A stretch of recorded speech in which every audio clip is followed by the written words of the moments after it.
Come sail away with us at the historic Ritchie Suncoast Theater in downtown Newport Richey, March 3rd, 4th, and 5th. Tickets are $25. Call the theater box office now at 727-842-6777. You don't even have to pack a bag. Bon voyage.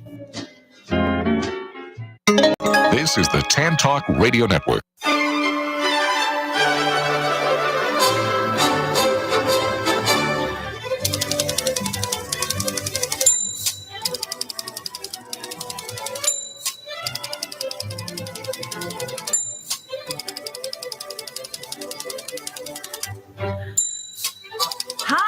Hi, this is Patsy with a Z. Welcome to Joy on Paper, a program for writers and those who dream of writing, and for everyone who wants to know the story behind the book. And I am so excited. It is March, and in a few weeks, we're going to be celebrating St. Patrick's Day, which is also the anniversary of Joy on Paper, the 8th anniversary. Ooh, wow. I can't believe it. The time has just flown by, and I'm so excited that we're going to be celebrating again right here in TAN Talk Radio Studio. Oh, it's so wonderful. And right now I get to welcome to Joy on Paper, Bill Larson. He is our legal eagle, and he answers all of my listeners' intellectual property questions. And boy, oh boy, do they have a lot of questions for you today, Bill. Hi, how are you? Good morning. How are you? Okay. Well, Bill, things are changing so much in this crazy world. So my listeners are really fascinated by a lot of things. But just as I have, of course, on my webpage, I had your picture this morning. I said, Bill's going to be in the studio. Well, not in the studio. You're on the phone today, but that you're going to be here to answer questions. And somebody texted me as I was driving, and they said, well, ask him about this case that's going on here in Florida. And I didn't know about it, and I don't know if you know about it, but apparently there's a case that was recently filed here, and it's about it's a lawsuit by authors, a group of authors, I think 10 or 12 authors, are suing because they're not getting any information about their royalties. And so they filed a lawsuit right here in Florida. And as a matter of fact, they even sent me the judge's name, Roy Bale Dalton. I don't know if you've ever... No. I've not argued before him, no. Okay, well, this is a problem. Apparently, they're complaining that their publisher, the person who, deals with the publishing company, they just won't send any information in a timely fashion.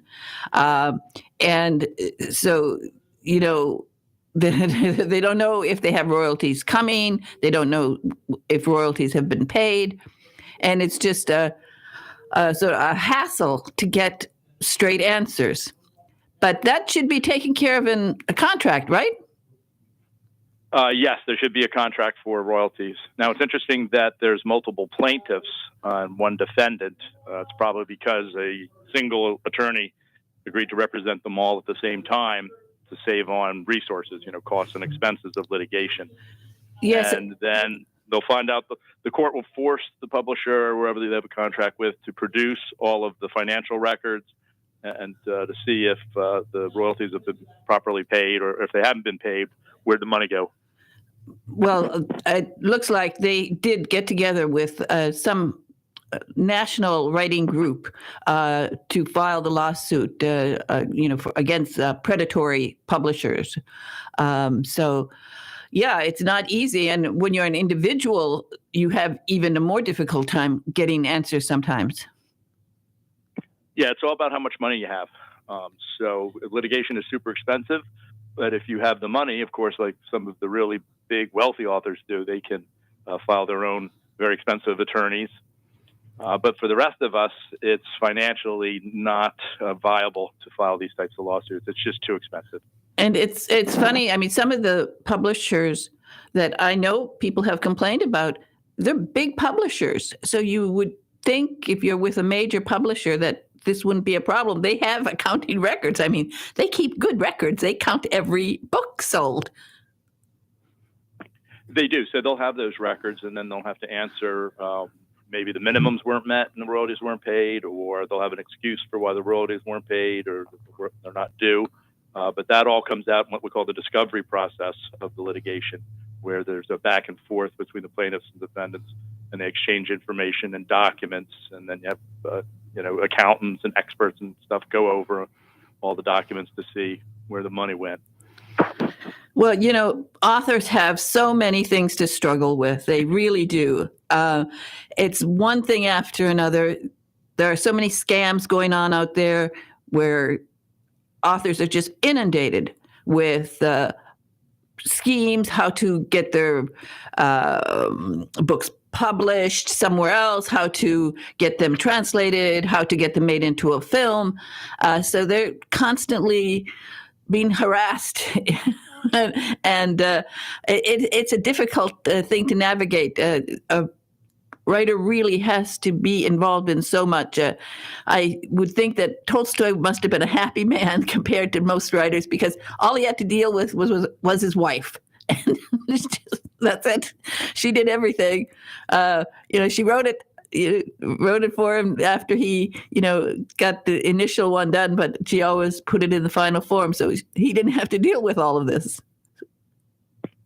And so the business side of the business is the toughest part. The authors write great works, and then you have to deal with getting into contracts with publishers, getting the sales going, collecting your money. And that requires a lot of times lawyers and accountants and other business experts to help you get your business really off the ground. And that can be expensive. And things just happen sometimes. When you write a book, then somebody else comes along and steals it or claims that they have rights to it. So I was talking to one author, and I said to her something about really the importance. Now, when I was in Hollywood, when I was working, taking people's books and putting them into script form, I knew that the studios all had very, very deep and analysis of the chain of title, so that they didn't even waste their time on any product or any book or idea sometimes that they didn't have a chain to follow. Right. So in the law, chain of title means that the ownership of property has been passed from one person to another. And there's two basic ways that can happen. One is a contract, where I basically sell you the work. And the other is the author passes away and the will or the trust transfers the title of the property to another person. And the chain of title is important.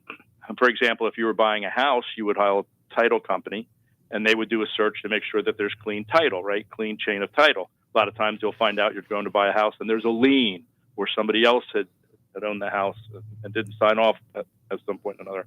And that's what happens when we do searches for chain of title. In the case of copyright law, the chain of title is originally begins with the filing of a copyright application and then the registration issuing. Then, if the author wants to transfer it, they can. It's called an assignment, or they can leave it in their will to their heirs. But all of that has to be documented, because without those documents, the transfer is not enforceable. So the chain of title is broken. It's a problem. It has to be in writing. Yeah, it has to be in writing. Yeah. See, the assignment has to be in writing. If it's just a handshake deal, that's just not going to cut it. You're going to have something in writing. People forget to write it down, and then that breaks the chain of title. And then maybe somebody doesn't want to work with you because you don't have a clean chain of title. And of course, one of the things is always to keep your files too. Keep so that if there is ever a claim against you, you have the files that you started with, your initial work, so that you have a track, sort of a tracking Correct. Back. Yeah, it's almost like I tell all authors, keep a diary. So as you're going along and you're preparing your work, every day when you get done, write down what you did and sign and date it. That is the greatest proof. Judges and juries love that type of proof. This is also true for inventors. Tell my inventors, as you're inventing this thing, every day write down what you did, sign and date it, take pictures, whatever you need to do. Then one day when we have to enforce the patent, we can show that you actually built it because you have these diary notes of how you went through this long process to get to the end. So keeping notes and signing them and keeping these records, written records, in a safe or some other secure area will also help with your chain of title and your ownership proof if you have to enforce. And you never know. My little lawsuit in in Hollywood, that the person who stole my work had no chain of anything. I mean, the person had nothing, and still got away with what happened. So yeah, you want proof of creation. You want proof of creation or inventorship, and you want proof of registration, which is done by filing an application or receiving the registration from the Copyright Office. You want to keep notes of everything you do in the terms of either a diary or a computer. You can do it digitally and save it. And then you want to make sure that you have either in your will or your trust that when you pass, your copyright registration goes to that particular person or persons. Or in the event you want to deal with somebody else and sell it, you got to make sure you have that in writing because there's a law that says it has to be in writing. Well, no, we talked about leaving your rights in a will. Now, of course, there's all this controversy now about publishers taking an author's work long after he's gone and changing his words. What they're doing now, for example, to Ian Fleming's books, the James Bond books, where they're going in and rewriting things. And what happens if you don't want them to do that kind of thing? If you put that in your will, is that binding on whoever you leave your rights to?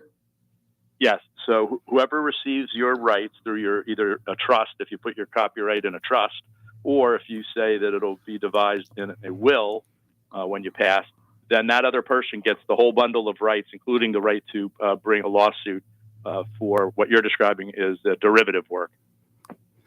And, well, is it a derivative work when a publisher takes a book and they only change a few words, like what they're doing either with Roald Dahl, where they change the word from being fat to enormous? Now, is that are they allowed to do that if the author didn't want them to do that? No, because authors are entitled to the derivative works, which means that if you make any changes to the work, as you're describing, then those changes are seen to be insufficient to be a new work and a new authorship, original, and so it's considered a derivative work, and the original author owns all derivatives, so it would be considered an infringement, copyright infringement. But what is the obligation? So you give your books to your grandchildren, and they have now the rights to your book. But yes. Are you allowed to tell in your will that to your grandchildren they cannot agree ever to change the words in your book? No, because once you sell to somebody, you can't tell them what they can do with it. For instance, I can't sell you a car on a promise that you'll never paint it blue. All right. Once you own it, you can do anything you want with it. So you can't put those kind of stipulations in contracts to assign or sell intellectual property.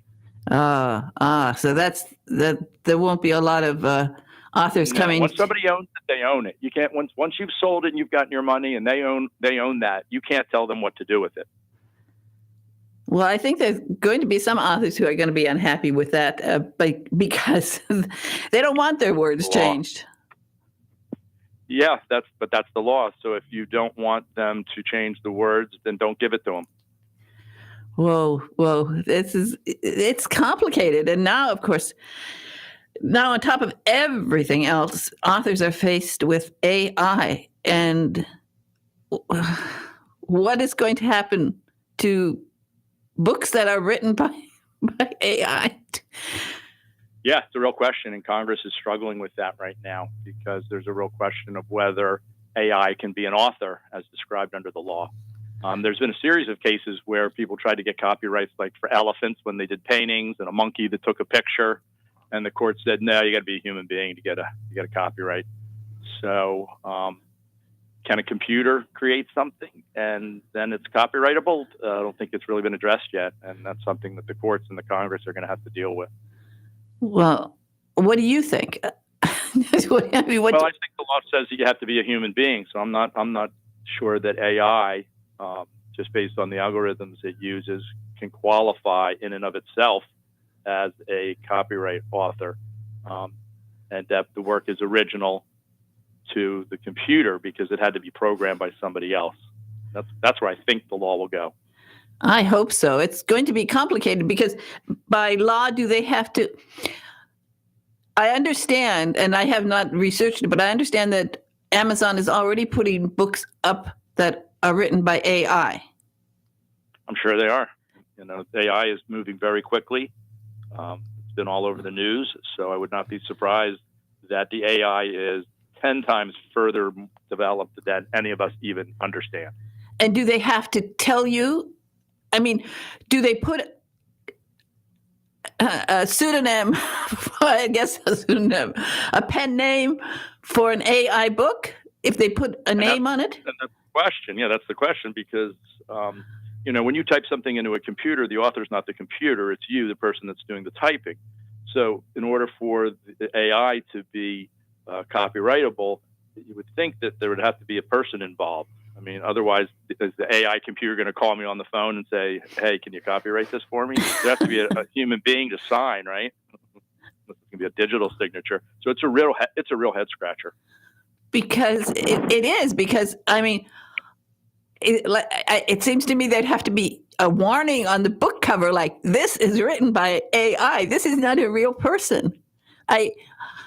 I'm going to be in a real predicament as I get books in, to recognize if a book is written by AI or if the name on the book is a real person.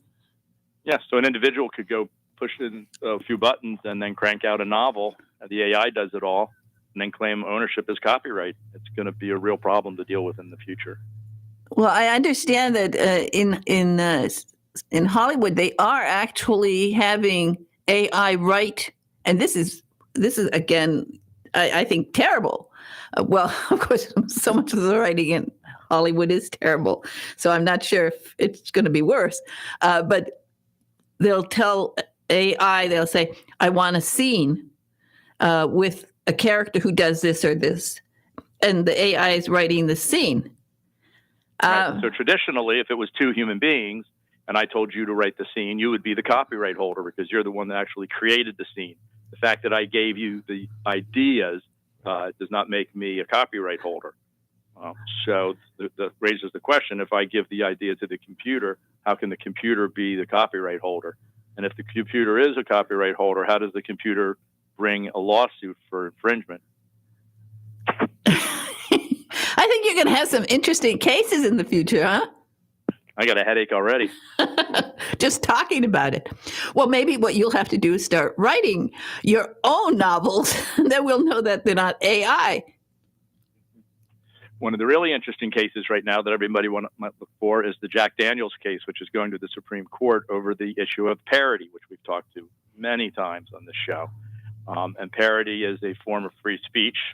So it says that even though you kind of copied or created a derivative work either on somebody's art or their music or their words, you are not an infringer. And so this one company made this plush toy for dogs, like a dog toy, and it's a parody of the Jack Daniels bottle. And Jack Daniels is suing this company, and it got all messed up in the Ninth Circuit out in California. It's kind of a crazy appeals opinion out there. And so the Supreme Court has picked it up, and that's going to be very interesting to watch that case. So it's a toy?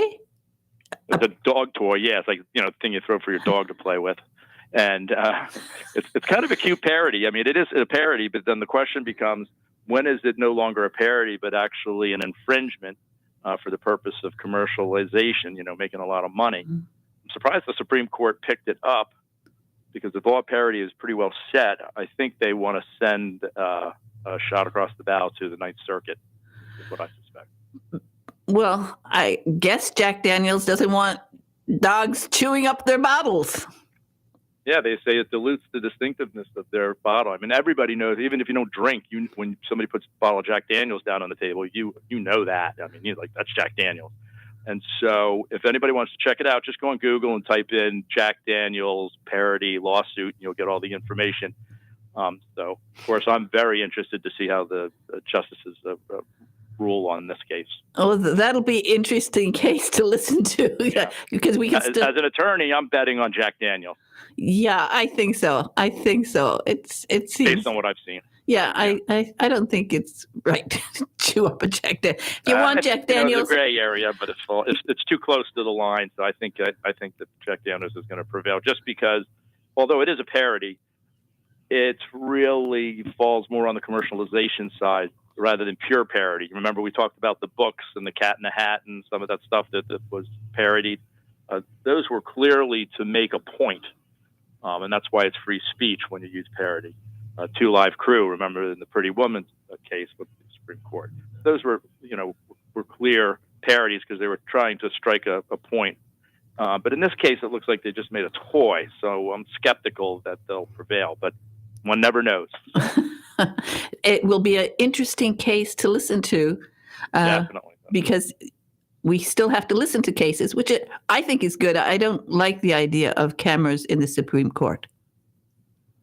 Yeah. Yeah. What you have to do is just listen to the transcripts. They tape them. Yeah, I like listening to them. I think that's nice, and I like to imagine what their faces look like.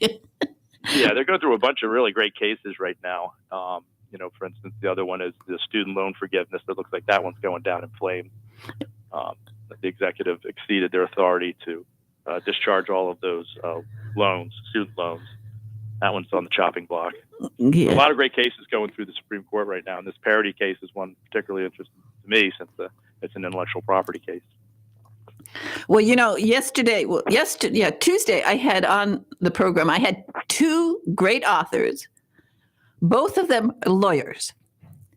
One was Steve Barry, and he was a lawyer for 30 years, and also a politician in Georgia. And he, of course, now he writes these fantastic books. They're called the Cotton Malone series. And of course, he uses partly the knowledge he's gained from being a lawyer for 30 years. So when can we expect a novel from you? Oh, I don't think ever. I think you'll probably catch me on a fishing boat offshore before I start writing books.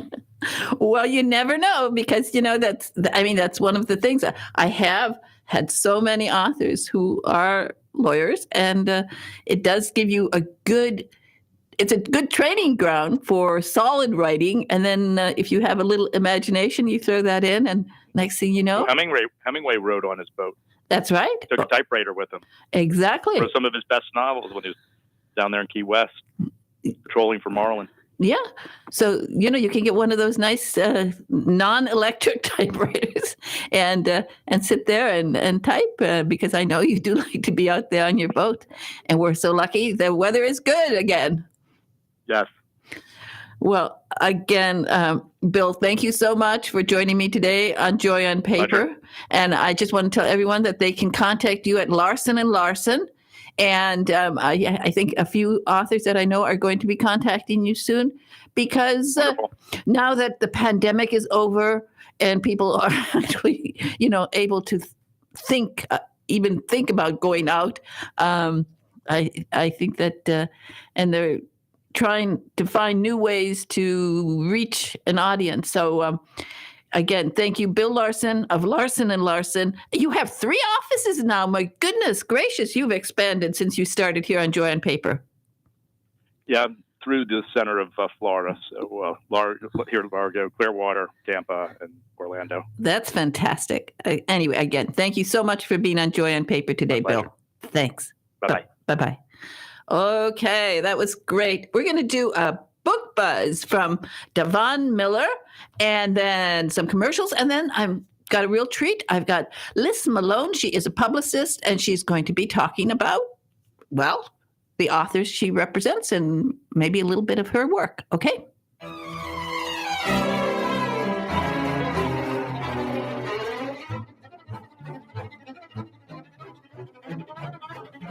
Hey everyone, it's Devon Miller, author and illustrator of the Mr. Tickety Talk Clock children's book series, reporting for Joy on Paper with the latest on children's book buzz. A lively celebration of friendship and music is here for readers to enjoy. The Animal Song, written and illustrated by John T. Howley, is here. A crocodile, a big brown bear, and a weasel form a traveling band and play for the other animals in the woods. But when winter comes, the animals in the woods head to bed, leaving the traveling band to find a new audience to hear their sound. John T. first sketched the main characters back in 2019. While waiting to hear if his story would get published, he made models of the characters from the story to calm his nerves. Having a lot of fun making them, the book eventually got published. While being a story, the Animal Song is also, well, a song, with original music composed by the author and illustrator himself, John T. Howley. Perhaps when you read the Animal Song, maybe you'll also sing along. This is Devon Miller reporting for Joy on Paper. For more book buzz involving children's books and authors, head on over to radio-joyonpaper.com and click on Devon Miller's Book Buzzes. I think it's about time that I buzz out now.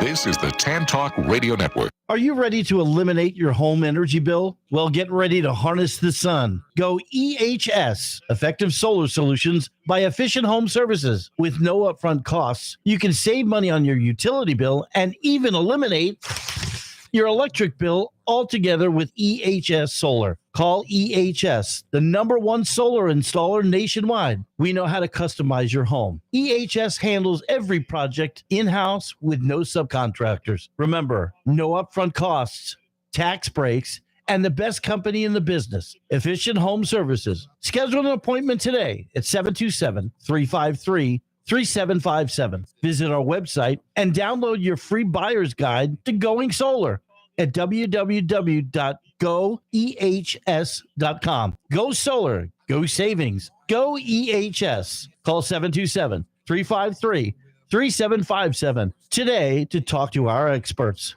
Are you an author, an artist, an inventor? Then you need to protect your valuable intellectual property. You need Larson & Larson. We have the experience and knowledge to help you with all of your legal needs, from processing trademark, copyright, or patent applications to negotiating licensing agreements and handling litigation. The attorneys at Larson & Larson in Largo, Florida can help protect you. Call us today for a no-cost consultation at 727-546-0660 or visit our website at larsonpatentlaw.com.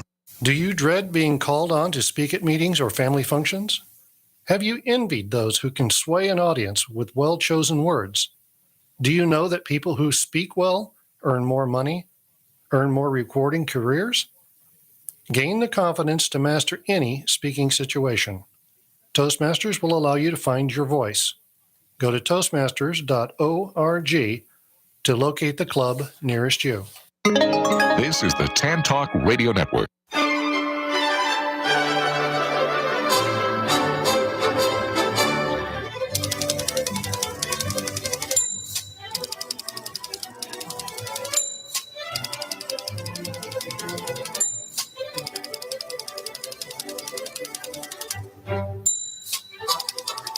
Hi.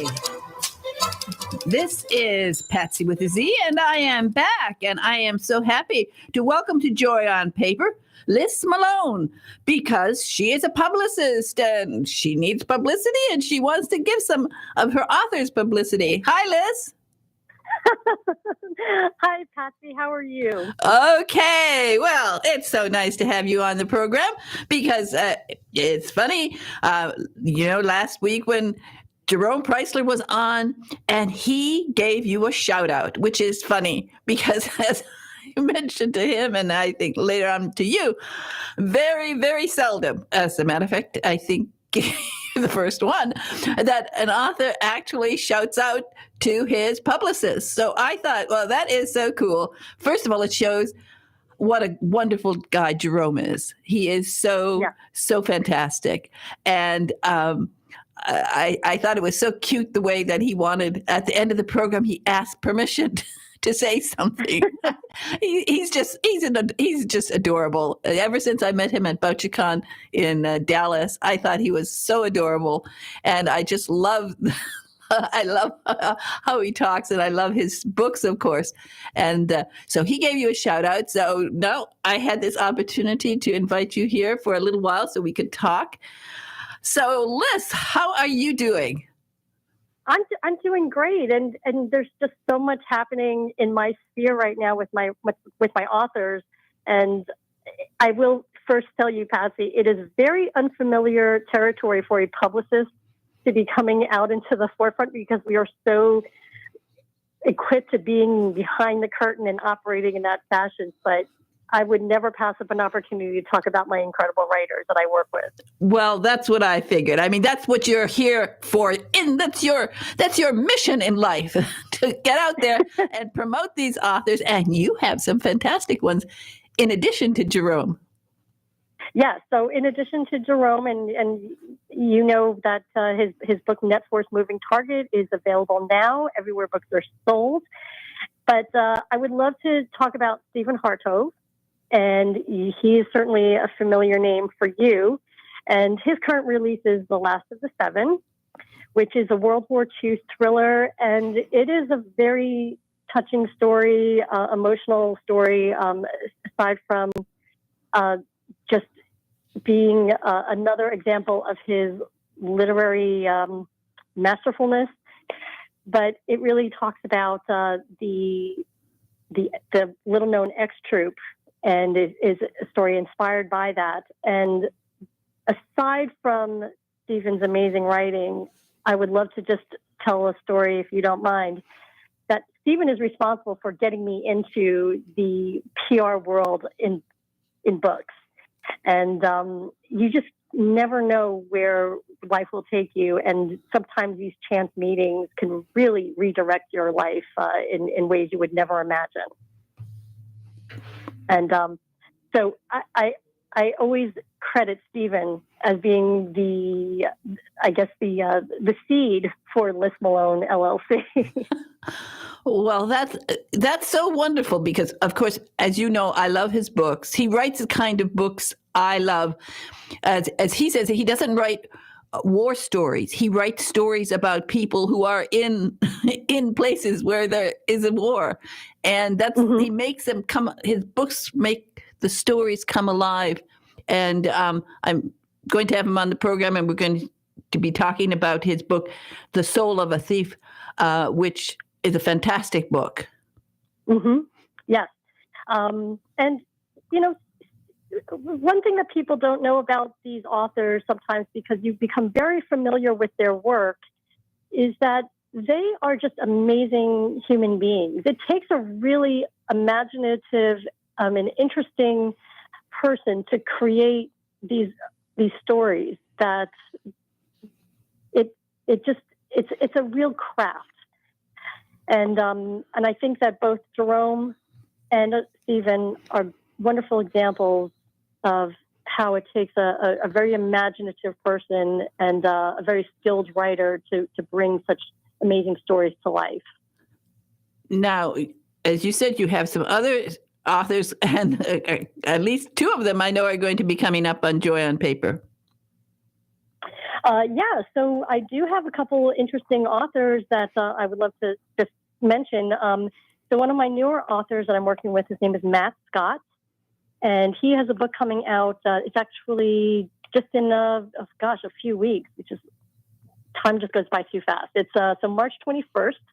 His book 3 of the Surviving the Lion's Den series. It's called The Ayatollah Takedown, and this is a very interesting thriller series. It is a political thriller.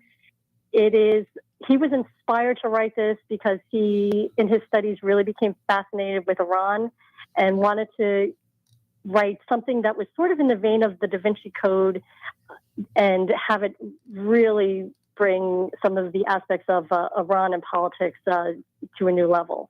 And so that's his thriller series that's going to be coming out later on this month. And, we definitely look forward to getting him on your show and he can really talk about it in much more detail. Well, I'm looking forward to talking to him because, of course, I mentioned to you that I lived in Iran. So I am very interested in all the stories that are set in Iran. It's going to be lots of fun. His first book, which was Surviving the Lion's Den, is fantastic. And I'm so happy that he's going to be here. I'm going to actually give him a whole hour because I can talk about Iran for a whole hour. And it's funny as people sometimes, when I was living there, I would write back to my family. I'd say, it's really cold. It's really cold here in Tehran. I'm freezing. And people didn't realize, Americans don't always understand where all the countries are. But we used to have terribly cold winters in Tehran. So, so it's going to be fun to talk to him. Yeah, and he has some really interesting anecdotes about how he got into the industry of writing, and I certainly don't want to take away from any of his thunder, but I think you're really going to enjoy talking to him and hearing some of his stories about how he became a writer. So, yeah, I think I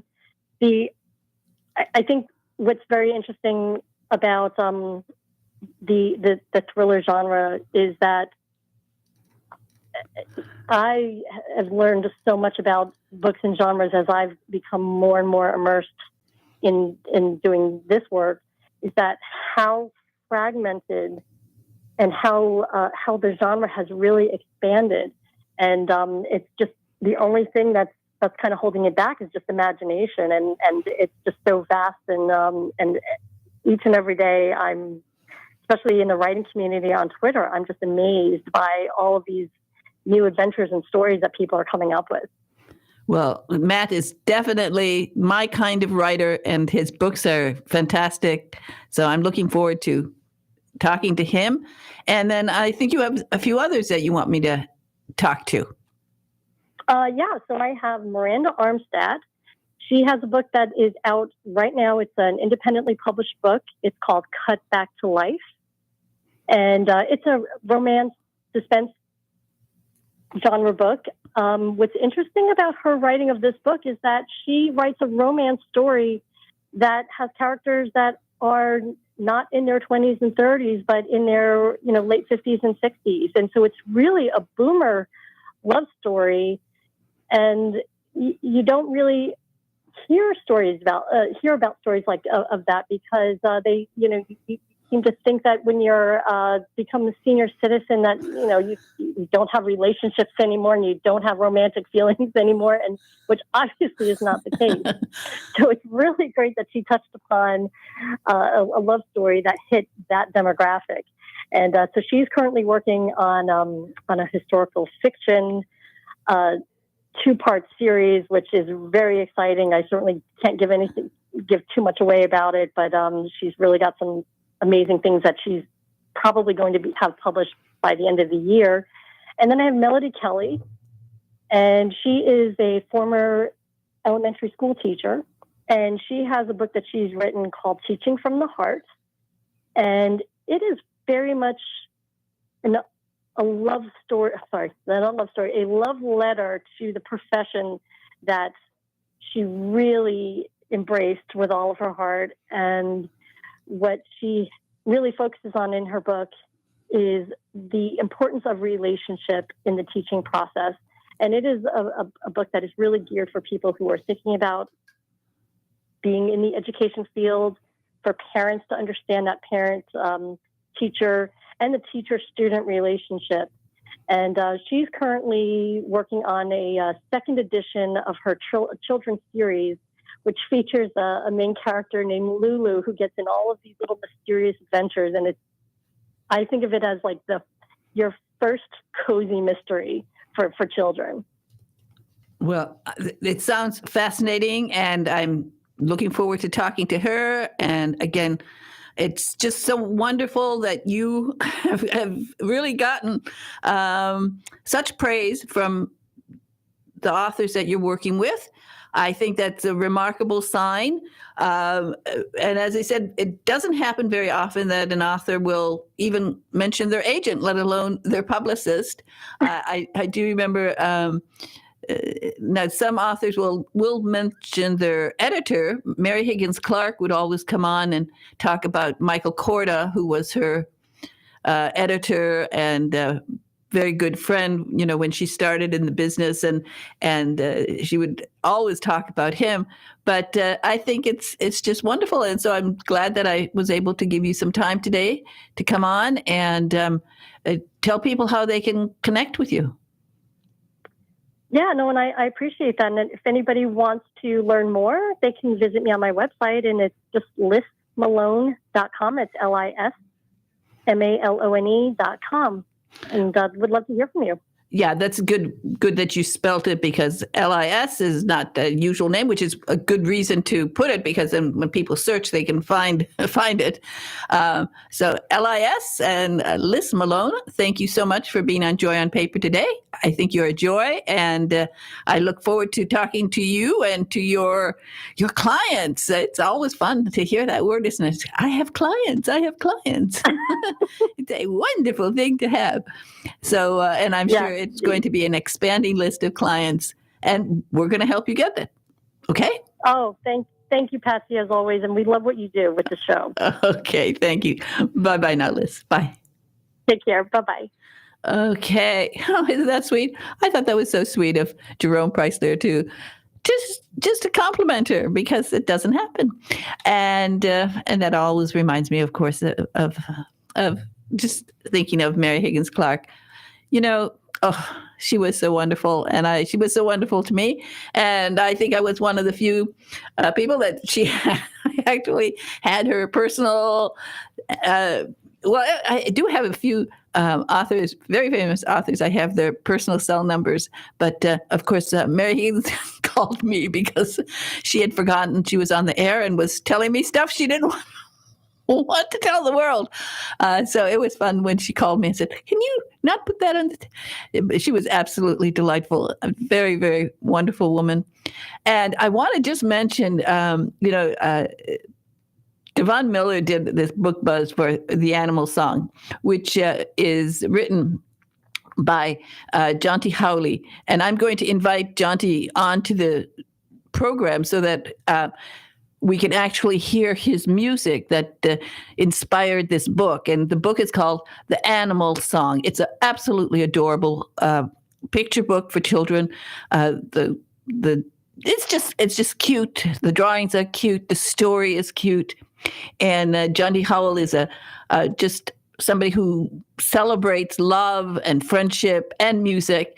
And when we get him on the program, we will be able to actually hear his song, because I'm excited about that. And as he likes to write, this is a perfect, gentle nighttime story read.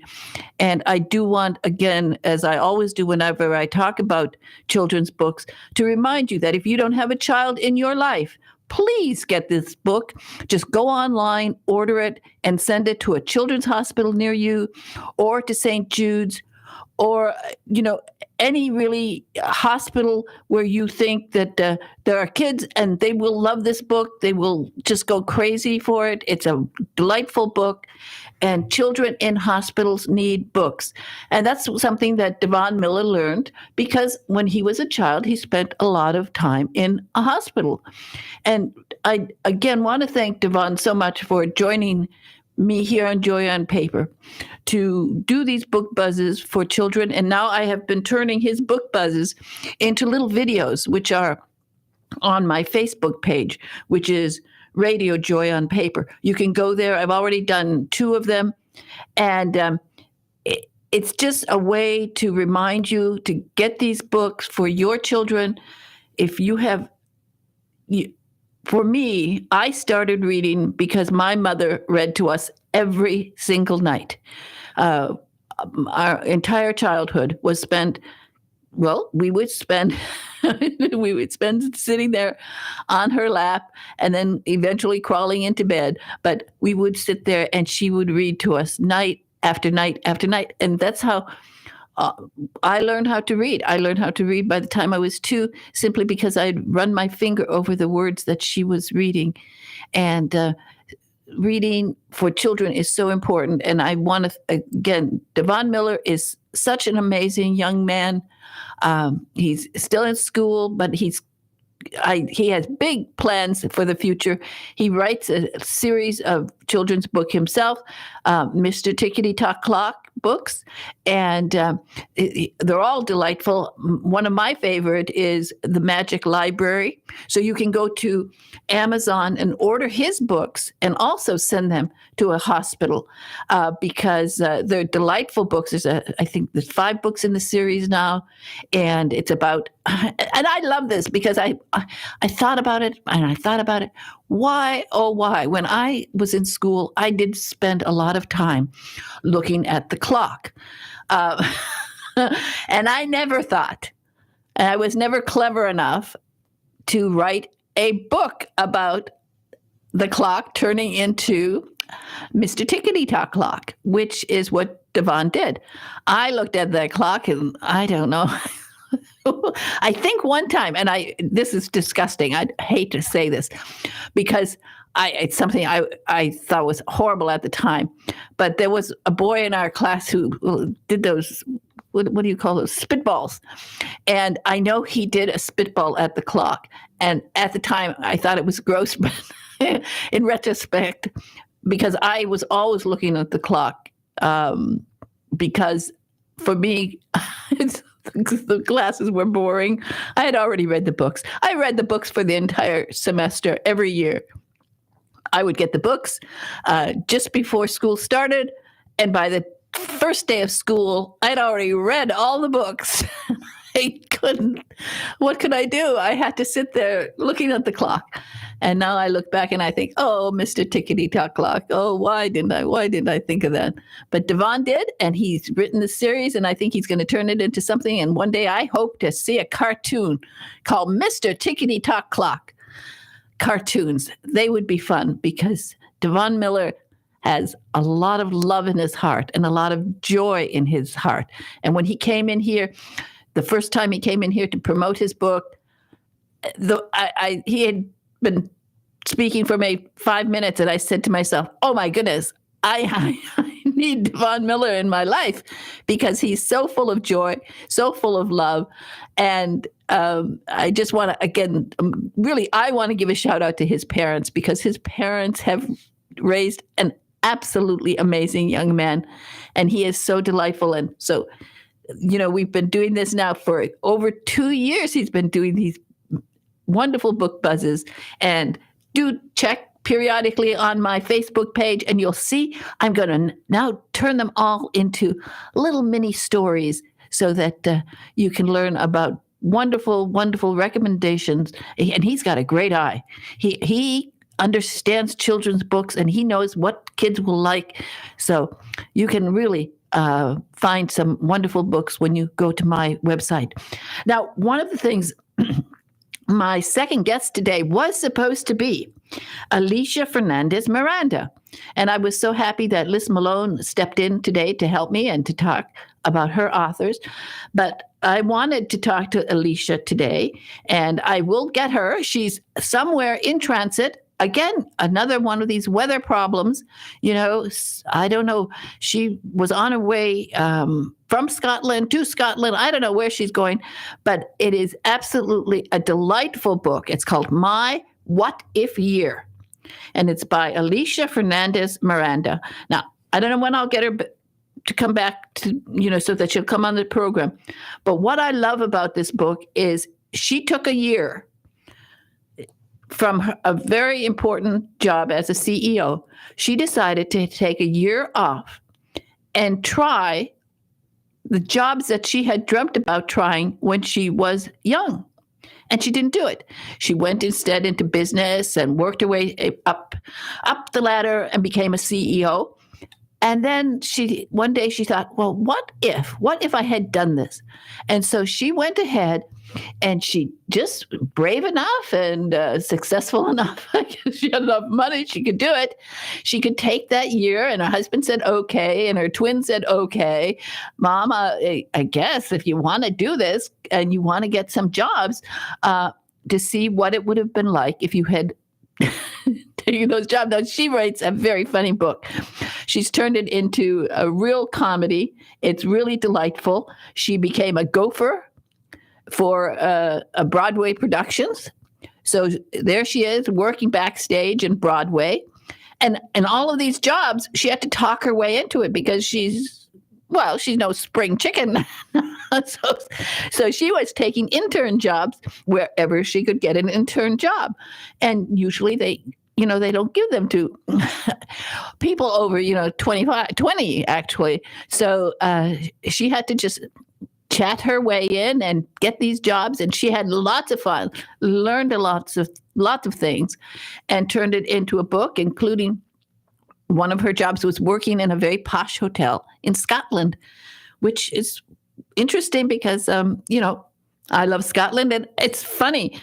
All this month, I kept getting calls or books or information from people who were in Scotland, wrote about Scotland, including Tasha Alexander, whose new Lady Emily book is set in Scotland. And that's so exciting.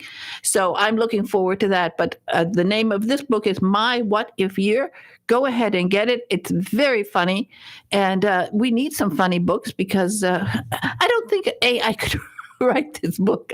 That's what I'm going to have to watch for. But I don't think an AI could write this book.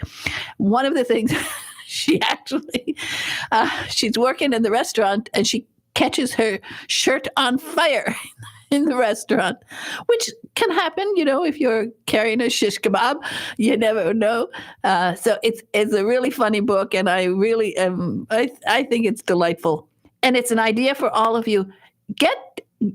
If you're a writer and you don't know what to do, what to write next, take a part-time job in some business that you've never been in, and oh boy, you learn so much. It's so much fun. If you haven't been a dishwasher, become a dishwasher. You learn a lot. If you haven't, maybe work at Dunkin' Donuts and hand out donuts, whatever. Find something. And if you can find a job backstage of a stage production, wow. Now that's fun. It's always fun to be there. And it's sort of like if you can, in Hollywood, people always try to get on a set and become a gopher and do something where they can actually get on the set. In the old days, it was wonderful because they used to have they just have these beautiful spreads of food, and everybody could just attack them. Oh, it's wonderful. Anyway, I have to say goodbye because, my goodness, time's running out. Anyway, remember what I always say, one of the joys of life is to see your words on paper, hear them spoken in an audible book, or if you're very, very lucky to hear those magic words, lights, camera, action, and your book will be turned into a major motion picture, a streaming video, or perhaps a series on the Hallmark Channel. You never know. And I am hoping that will happen for Carol J. Perry, because I want to see Witch City Mysteries and Aunt Ibby. Oh, wouldn't that be wonderful on screen? And then meanwhile, everybody say something nice to somebody today. I will say something nice to Big Ed in the control room. Thank you, Big Ed. Hey, Big Ed, what do you think about this, making the bases larger in baseball? What do you think about that? Huh? Anything but the salaries. Okay. I'm disgusted. It makes me sick. I don't want them to be bigger bases. My goodness. What's wrong with these people? Anyway, bye-bye now. Have a wonderful, wonderful weekend. Bye.